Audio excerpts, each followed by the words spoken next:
Assalamu alaikum. My name is Shahryar, and in today's video we will see what is the sampling theorem and what is the frequency response of a sampling theorem.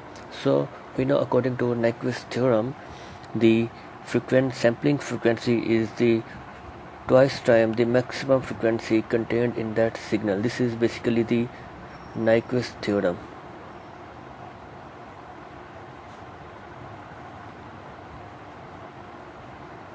So if we have a sampling frequency greater than the twice time of f of max, then we say this is the over frequency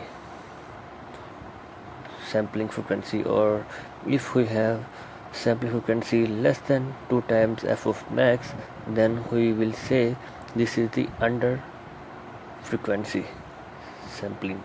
So suppose we have a system over here which is x c of t, and this is, let's say, impulse train. So when we multiply these two signals, then we get the following results, like this one. This signal is the same as the above x c of t. The only difference is here is these are samples, so we say this is x s of t. So let's see another system which is this one. So here this is the DC component, and this point is the maximum frequency, and this part is the conjugate. So now we will find the frequency response. So we have a formula for frequency response, which is x s of omega equal to 1 by 2 pi into x c of omega multiply p of omega. So what is p of omega? P of omega is basically the frequency domain of this impulse train. So first of all we find the p of t, and we have a formula for p of t is this one, summation minus infinity to infinity c of k ej 2 pi k t over t. And what is the c of k? The formula for c of k we have which is 1 by ts integral minus 3 by 2 to t by 2 and delta t minus n t over into 2 pi e power minus j 2 pi k t over t, and this is whole d of t. So when we apply limits minus 3 by 2 to t by 2 and put n equal to 0, then we get the value c of k equal to 1 by t of s. Now put this value in our above impulse train, which is this one. So let's say this is our equation 1 and this is equation 2. So now put this value in equation 2. So what we get p of t equal to summation minus infinity to infinity, and in c of k we'll write 1 by ts, and similarly e power j 2 pi k t by t. Now convert this equation into frequency domain p of omega.